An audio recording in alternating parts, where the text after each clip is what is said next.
Welcome to February's Cheese Club, and this month we're focused on soft cheeses. And I have to say, I know that I've said this many times, but when I opened this box up, I was like, man, I would really love to get this box. Yeah. There is a lot of fun stuff to go over, and so we're going to kind of walk you through everything that comes in the box, starting with our standard club. Anything you want to say about what we got going on here? I agree. The box, when we're putting it together, it looks really fun, but I think it's because we're trying to showcase how diverse the soft cheese is. Sometimes we focus on maybe just brie or a goat cheese, but we have really cool stuff. Yeah, tons of great stuff in this box. And so for our standard selection, we of course have 4 cheeses, a couple of great accompaniments. And so we'll start out with the cheese first. So the first cheese that we've got comes in a jar. This is from Australia. It's from our friends at Meredith Dairy. And this is a mix of goat and sheep's milk. It's put into these little squares, and then they basically preserve it inside this oil that has black pepper and thyme and garlic. And what I would say is the cheese itself is fantastic. Like, you can literally spread it on anything. But the oil itself, like, that is also great for salad dressings. My favorite use for that oil, I make pizzas at home, and so using that on the crust as the base before I put toppings on, just outstanding. Just multi-use. This jar is great. Yeah, I think that's the whole thing. The cheese is very multi-purpose, and we had something like this. I think when we did Spanish, we had the little gotes de catalana and the small balls in oil. Kind of same style of cheese, but I think once you guys try the mix of the sheep and goat, you see how the flavor is a little more developed. It's not so tangy. You get a little bit of almost like a gaminess from the sheep's milk. But what Rich mentioned, it's true. Save the oil makes the best, like what he said, pizza, salads. I love making scrambled eggs with the oil because you have all this flavor of the goat cheese, but the herbs and the garlic, they're really, really delicious. Yeah, it's just great. So we're really excited to have that in there, obviously. We also, speaking of goat's milk, we've got kind of a larger format cheese that we've cut down for you. This is a cheese we've carried for the longest time. It's called Caña de Cabra. It's a Spanish goat cheese that's similar to Boucheron, but it is very lemony, bright, tangy, and the center part nice and crumbly. It's just a really delicious goat cheese. And we ideally wanted to include as many type of milks we could in the different cheeses, and I feel like Caña de Cabra is one that really can be a first-time goat's milk cheese for people because it has a, like Rich mentioned, very tangy, lemony center, but then the cheese, the way it's developed, it's almost like you have 2 cheeses in one. Closer to the rind will be more like a fudgy and spreadable texture, almost like a brie, and then the center is when you get the true taste of the goat's milk. Yeah, it's great stuff. We think that you're going to like that. Then we have a couple of small format cheeses that we've included, and I love it that when we're able to include cheese like this just because it's really fun. The first of which is a cheese that we love around the shop. This is called Harbison. This is from our friends at Jasper Hill in Vermont. This is an award-winning cheese. It's won Best of Show at the American Cheese Society competition. I think that was in 2019. And so this is a spruce wrapped cheese. So the outside has spruce bark around it. And the way to classically eat this would be to cut around the top, peel the rind off, and then dip whatever you want in there to get to the gooey center. But you should set this out about 45 minutes or so before you're going to eat it so that it can come to temperature and really soften. That is going to kind of showcase the cheese the best. Yeah, and really is one of the shop's favorite cheese. When we're putting the club together, this was actually the first cheese that Rich had the idea to put in the club because it's a perfect format for entertaining, also just eating by yourself. And once you take the top off, there's not enough things you can dip in it. Bread, potatoes, potato chips, roasted veggies, any sort of meat. It's a cheese that has so much like umami because of the spruce bark, but then the base of the cheese is very creamy and supple and almost like a mushroom flavor profile that people loves a lot. Yeah, it's a really cool cheese. And speaking of that, we've got a smaller production cheese called Little Lucy. This is a small format brie style cheese, nice and buttery, from our friends at the Redhead Creamery in Minnesota. This is named after the cheesemaker's daughter, Lucy. So that's one of the cool things. You can, when you're making your own cheese, you can name it after whoever you want. But just a really fun, I love, like I said, I love small format cheeses. just because they're really cool to put out on the board. It's the right size, like Alejandro was saying a minute ago, where you can just eat it by yourself, but it's really fun to put out on a larger board for folks to share. And it's a fairly new cheese. I think this is the second time we have it in the case. But it's a cheese that I truly think it's the closest thing we ever had to a French triple cream that happens to be made in America. Once you cut into the middle or whatever you want to just the top, you'll notice how like it's very soft, almost like French triple cream, very spreadable. But the flavor of the cheese is really delicious. You get a little more of a sweetness from the cow's milk, but it truly is a fun cheese to have in a cake. Yeah, nice and buttery and enjoyable. So our accompaniments with this, Alejandro, why don't you tell us what we got going on? We wanted to do two fun things. The first one that we did, everybody should get a little container of Kikos. Kikos are corn nuts. Forgot those. That everybody will have a little container, blue corn nuts from Spain. We wanted ideally something that will be a textural element because we have all soft cheeses. So this will be something really, really good with Harbison or even the goat cheese because you get this sweetness but a little bit of punch of saltiness from the corn nuts that goes so well with how creamy and sweet the cheeses will be. Yeah, and to be clear, there are no nuts involved in this. They're just corn that have been deep fried, puffed up and fried, and they are crispy and fantastic. And yeah, they're just a really good accompaniment with cheese or just fun to snack on.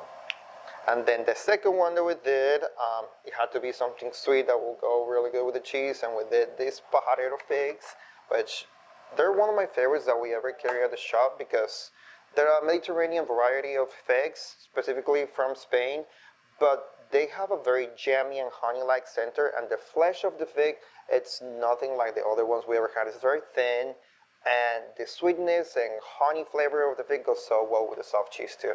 Yeah, I love figs and cheese, and figs of any kind, but I fell in love with these figs years ago, and what's cool about them, like Alejandro was saying, is there's just an elevated sweetness there, but it's not too much, and it's really, really nice with cheeses of all kinds, but I think you'll really enjoy them with our selection of soft cheeses.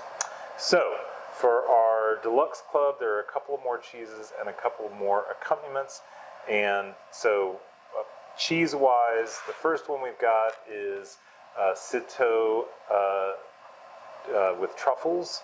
So this is a triple cream brie from France. It's 2 small wheels of brie à Severin. And then our friend Rodolphe Lemonnier, who's a cheese ager, he shaves black truffle, puts them on top of one of the wheels, puts the other wheel on top of that, so making basically a cheese truffle sandwich, puts it back in the aging room, and you can see here the rind develops all the way down and it becomes a singular cheese with a line of truffle that goes right through the middle. So it is super creamy, super decadent, and then on top of that you have this unbelievable truffle flavor. Yeah. So if you remotely like truffles, this may become a new favorite. It's definitely a shop favorite. Yeah, we wanted to do something flavored, but that also wouldn't be just all over the cheese, like for example the truffles. But I feel like Citeaux is such a crowd-pleasing cheese. I mean, especially during holidays, we go through so many wheels. But we give everybody half a wheel, and you'll notice how Rich was mentioning there's rind, then you have cheese, and then right in between the truffle there's a little bit more rind, which is such a cool thing when you have a cheese that is supposed to age the whole way through, but he's just making 2 wheels and then sandwich that. And the texture of the cheese is very close to Little Lucy, which I was mentioning, a French triple cream that's very close to what we have. But this cheese, it's very tangy, a little not sour, but it has a good amount of like lactic acid that goes so well with how strong or garlicky the truffles can be. Yeah, it's also, I think you'll find it, the salt, like the saltiness of it's a little bit more, but in an enjoyable way. The other cheese that we've got comes in this big square. This is a classic Italian wash rind cheese called Taleggio. And really, I wanted to select this cheese because number one, I love it. It's a fantastic cheese. But number two, when we think about soft cheeses, we often think about brie-style cheeses, soft goat cheeses, which we have in this mix. But there's another style that a lot of people don't often think about, and that is the washed rind cheese. So how do you make a washed rind cheese? You're washing the outside with a brine solution, sometimes a form of alcohol. In this case, it's just brine, so salt water. And what happens is it creates this orange, rind on the outside, that is from a family of bacteria that you're creating a good environment for. The cheese itself ends up with some brothy notes, and that is a little bit funky, and that is, Taleggio is just one of those that it's like a beginner wash rind cheese, and don't take that the wrong way. It's just really delicious, very approachable. I love it. Yeah, and I'll say if the cheese by itself, maybe it's not like your favorite, it's a really good cheese for cooking or trying to implement or any sort of recipes you have, because you get all these medium brothy notes that add so much flavor to whatever you're making. But what Rich mentioned is really true. The cheese is not too funky or overpowering, so having it with maybe the figs or any other sweet items, it really rounds up all the flavors, making it a little more pleasant. Yeah, and speaking of pizza and doing something with this is also one of my favorite cheeses when I've got friends over who are vegetarian. This is a fun thing to put on slices of on top of a pizza in place of, say, pepperoni or some prosciutto, because it gives you that brothy meatiness without being meat. So that is a good option for that. And pro tip, then you drizzle some of this oil all over that. Yeah, Makes it even better. then you're covered. And then that leads us to our accompaniments for our deluxe club. First of which is from Eat This Yum. This is our Tipsy Peach Jam. If you've ever gotten a cheese tray from the shop, this jam is going to be typically on that tray because it's just fantastic with cheeses of all kinds. But we wanted to include it because peaches share some similar flavor profiles to cheeses that can be a little bit funky.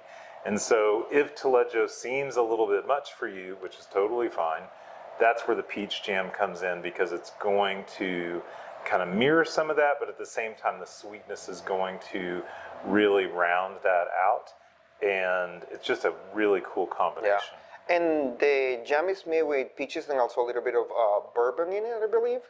So that boosty note that you can probably taste in the jam, it really simulates so much to the rind itself of the cheese. So we thought it would be really, really delicious to put those two together. Also, this is a pairing that we have very commonly do in class, some sort of wash rind cheese with that jam specifically, because it really is close to how funky the cheese can be. Yeah, that is a really, really fun pairing. And then our last accompaniment with our deluxe package is our rosemary and raisin crisps from our friends at Hippos and Hash Browns. Sandra Daniels is a local crisp maker / baker. She's got a brick and mortar store that opened up last year in Casa Linda, and we've been carrying these for much, much longer than that. Basically, since she opened, we put them in our cracker bowls. These do have nuts in them, just so you know, that's on the ingredient list there.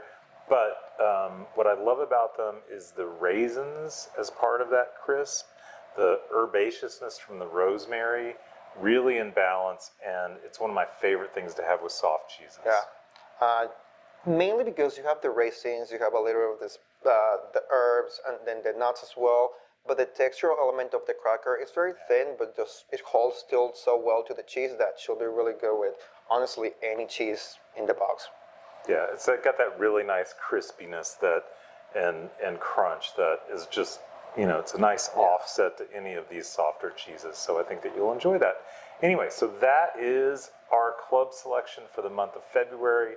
Super great stuff.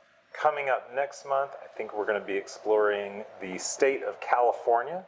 So California is known for making incredible cheeses, among all sorts of other stuff. So the box is going to be filled with all sorts of California products, which we're pairing up and really excited about planning that out.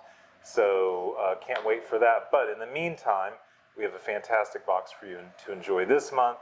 And as always, if you have any questions, suggestions, comments, please shoot me an email, rich@scardellocheese.com. Love to hear from you. And I hope you're enjoying the club, and we'll see you next month.